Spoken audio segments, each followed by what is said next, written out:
pembacaan ratib al-atas.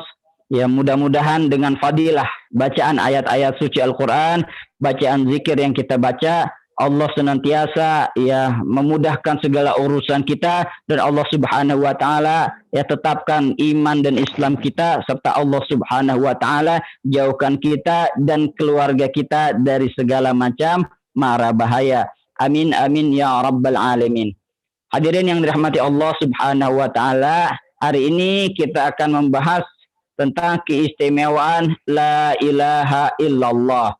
Tentu ini ya tidak bisa mewakili semua ya keistimewaan ya, dari banyaknya keistimewaan la ilaha illallah. Ada banyak hadis yang menyatakan tentang keistimewaannya.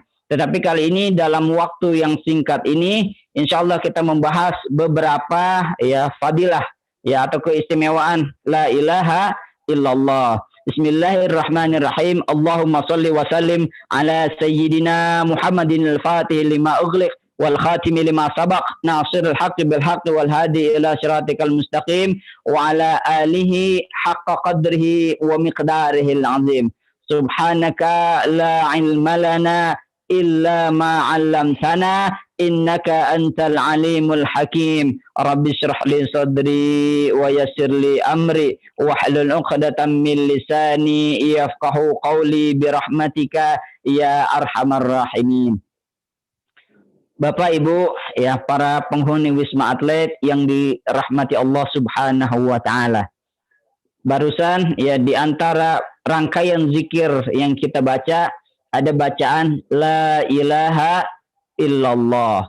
Itu tentu ya bilangannya paling banyak ya di antara urutan-urutannya yang lain. Ada la haula wala quwata, ada subhanallah wa bihamdi.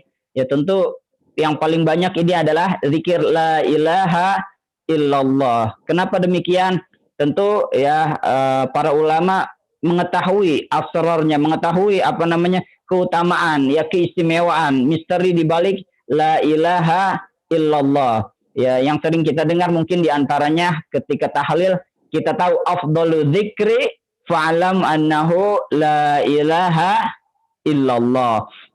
Dikatakan ya sebaik-baiknya zikir adalah la ilaha illallah. Ya dikatakan juga la ilaha illallah merupakan tajdidul iman. Ya, kita memperbaharui iman kita.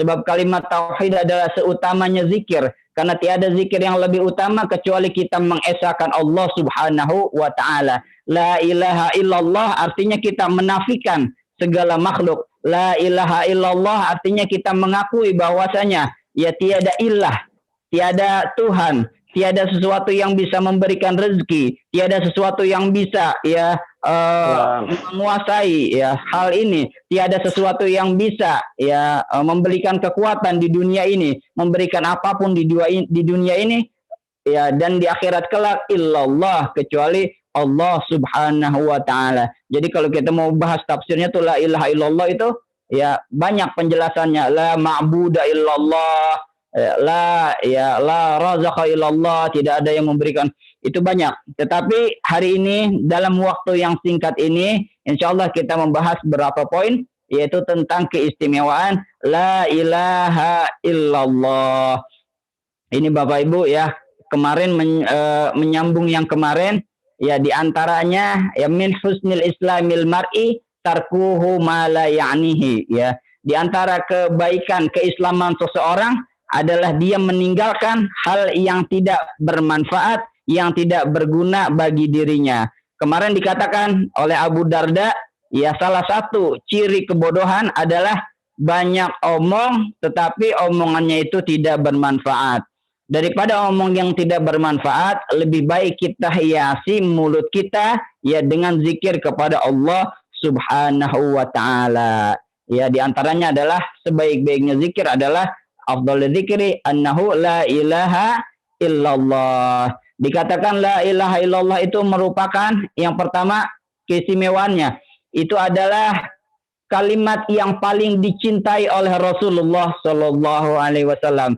Dari Abu Hurairah, an Abi Hurairah radhiyallahu anhu qala Rasulullah sallallahu alaihi wasallam lianaqula subhanallah walhamdulillah wa la ilaha illallah wallahu akbar ahabu ilaiha mimma tala'at alaihi syamsu, kata Rasulullah, yang mengucapkan subhanallah walhamdulillah wa la ilaha illallah wallahu akbar itu lebih aku cintai ya ketimbang ya terbitnya matahari. Itu yang dikatakan Rasulullah. Ini adalah kalimat yang utama. Tentu ya kita sebagai umatnya kita meniru Rasulullah Shallallahu Alaihi Wasallam. Di dalam hadis lain dikatakan ya afdalu ma qultuhu ana wan nabiyuna min qabli la ilaha illallah wahdahu la syarikalah.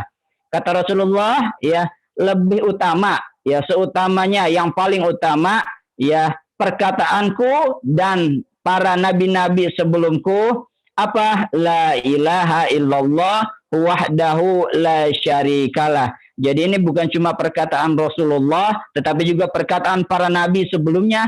Yang paling dicintai adalah perkataan la ilaha illallah. Maka dari itu Bapak Ibu ya kalau kita cinta kepada Rasulullah maka kita juga meniru ya apa yang dicintai oleh Rasulullah. Rasulullah cintanya apa? Tentu kalau kita cinta sama orang, kita juga mencintai apa yang dicintai oleh orang itu. Rasulullah ya, kita ngaku cinta sama Rasulullah, berarti kita mencintai apa yang dicintai oleh Rasulullah, yaitu diantaranya ya ucapan la ilaha illallah. Yang kedua poinnya dikatakan la ilaha illallah merupakan zikir yang paling banyak faidahnya, paling banyak fadilahnya. Ini hadis dari Abu Hurairah. Katanya man qala, ini kata Rasulullah, man qala la ilaha illallah wahdahu la syarikalah lahul mulku wa lahul hamdu wa huwa ala kulli syai'in qadir fi yaumin mi'ata marrah kana lahu ala ashri riqabin wa kutiba lahu mi'atu hasanah wa muhiyat anhu mi'ata sayyi'ah wa kanat lahu hirzan minasyaitani yaumuhu dzalika.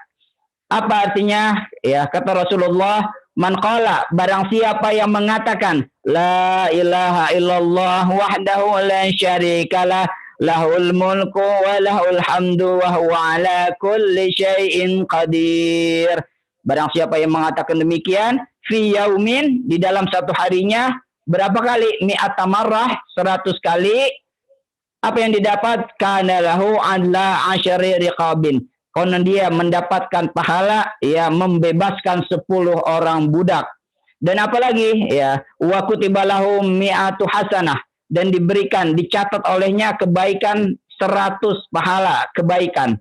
Ini luar biasa. Bukan cuma sampai di situ, ada lagi wa muhayyat anhu mi'ata sayyi'ah, dan dihapuskan baginya 10 ya 100 ya kesalahan dosa.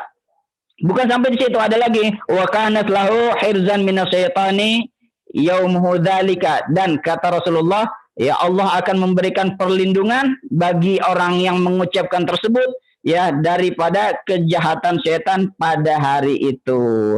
Makanya ya para ulama dulu ya kalau kita lihat di mana pasti ada itu bacaan zikir la ilaha illallah. Kita lihat di tartibnya. Nanti di Ratib Al-Haddad juga ada bacaan la ilaha illallah. Di bacaan tahlil setelah Yasin juga ada bacaan la ilaha illallah. Itulah karena banyaknya faidah ya fadilah yang dikandung dari bacaan la ilaha illallah. Selanjutnya juga dikatakan ya mungkin ini sering kita dengar miftahul jannah la ilaha illallah, kuncinya surga, pembukanya surga adalah la ilaha illallah. Tentu ini perkataan bukan tidak ada dasarnya, tetapi juga ada hadis Rasulullah Shallallahu Alaihi Wasallam yang menjelaskan hal itu, yaitu an Anasin radhiyallahu anhu, dari Sayyidina Anas radhiyallahu anhu, Rasulullah Shallallahu Alaihi Wasallam bersabda, yakhruju minan nari man qala la ilaha illallah wa fi qalbihi waznu sya'iratin min khairin. Ya, hadis riwayat Al-Imam Al-Bukhari. Dikatakan ya nanti kelak akan dikeluarkan dari api neraka siapa itu man qala la ilaha illallah, orang yang mengatakan la ilaha illallah wa fi qalbihi wazni sya'iratin min khairin, walaupun dia hanya mempunyai ya kebaikan, mempunyai pahala sedikit, walaupun dia pahalanya hanya sebesar gandum, maka dia tetap akan ya sebesar biji gandum, maka dia akan tetap ya terbebas dari api neraka. Di dalam hadis yang lain juga dari Abu Dzar, ya dikatakan hadisnya, ma min abdin, ya tidaklah seorang hamba yang mengatakan qala la ilaha illallah, tidaklah seorang hamba yang mengatakan la ilaha illallah summa mata, kemudian dia meninggal ala dzalika, ya ketika mengucapkan hal itu, artinya dia mengucapkan kalimat yang terakhir diucapkannya adalah la ilaha illallah, illa dakhala jannah, melainkan dia pasti masuk ke dalam surganya Allah Subhanahu wa taala. Kemudian Abu Dzar berkata, wa in zana, walaupun orang itu pernah berzina ya Rasulullah, ya wa in saraka, walaupun orang itu pernah mencuri ya Rasulullah, kata Rasulullah, wa in zana wa in saraka, ya walaupun orang itu dulunya pernah berzina, walaupun dulu orangnya itu pernah mencuri, tetapi ketika dia wafat, ketika dia mati membawa kalimat la ilaha illallah, maka Allah Subhanahu wa taala menjamin surga baginya. Ini yang dinamakan husnul khatimah. Sesuai dengan firman Allah Subhanahu wa taala, ya ayyuhalladzina amanu taqullaha haqqa tuqatih wa la tamutunna illa wa antum muslimun. Yang artinya, wahai orang-orang yang beriman, janganlah ya bertakwalah kepada Allah Subhanahu wa taala dengan sebenar-benarnya takwa, dan janganlah kalian mati kecuali kalian di dalam agama Islam. Ini sesuai ya, bahwasanya kalau kita mengucapkan la ilaha illallah di akhir hayat kita, Allah Subhanahu wa taala akan membebaskan kita dari api neraka. Ya, itulah yang dimaksud membawa Islam ketika kita mati, yaitu mengucapkan la ilaha illallah. Kemudian ya, ketika kita sholat, selesai sholat juga kita membaca biasanya la ilaha illallah. Ada hadisnya dari Abu Hurairah. An Abi Hurairah radhiyallahu anhu anna Rasulullah sallallahu alaihi wasallam qala, Rasulullah sallallahu alaihi wasallam bersabda, man sabbaha thalathan wa thalathin wa kabbara thalathan wa thalathina wa hamada thalathan wa thalathina wa qala la ilaha illallah wahdahu la syarikalah lahul mulku wa lahul hamdu wa huwa ala kulli syai'in qadir khalfas salah ghufira lahu zanbuhu walau kana aktsaru min zubadil bahar. Kata Rasulullah, siapa yang setelah sholat dia membaca subhanallah 33 kali dan membaca takbir Allahu Akbar 33 kali dan membaca tahmid alhamdulillah 33 kali dan membaca la ilaha illallah wahdahu la syarikalah lahul mulku wa lahul hamdu yuhyi wa yumit wa huwa ala kulli syai'in qadir. Kata Allah Subhanahu wa taala, kata Rasulullah apa? Diampuni dosa-dosanya walaupun dosa-dosanya itu sebanyak ya butiran-butiran buih yang ada di lautan. Itulah beberapa, sebetulnya masih banyak lagi ini yang ingin saya sampaikan, berhubung waktunya yang sangat singkat. Ya mudah-mudahan ini ada manfaatnya. Tadi 3 poin. Yang pertama adalah la ilaha illallah sebagai zikir yang paling utama. Yang kedua adalah la ilaha illallah adalah perkataan yang paling dicintai oleh Rasulullah Shallallahu Alaihi Wasallam. Yang ketiga adalah la ilaha illallah adalah ya penyelamat kita kelak di akhirat. Ya, sebaik apapun orang, kalau orang itu tidak beriman, maka tidak ada nilainya di sisi Allah Subhanahu wa taala. Maka dari itu, miftahul jannah, surganya, kuncinya surga adalah la ilaha illallah. Dan yang terakhir, la ilaha illallah juga bisa ya menghapuskan dosa-dosa kita yang lalu, ya bisa membersihkan sebagai media penebusan dosa-dosa kita, insya Allah. Ya, itulah kira-kira yang bisa saya sampaikan. Nanti maghrib akan dilanjutkan oleh akhinal kiram Al-Ustaz Ahmad Fakhrul Razi. Demikian yang bisa saya sampaikan. Billahi taufiq wal hidayah. Wassalamualaikum warahmatullahi wabarakatuh.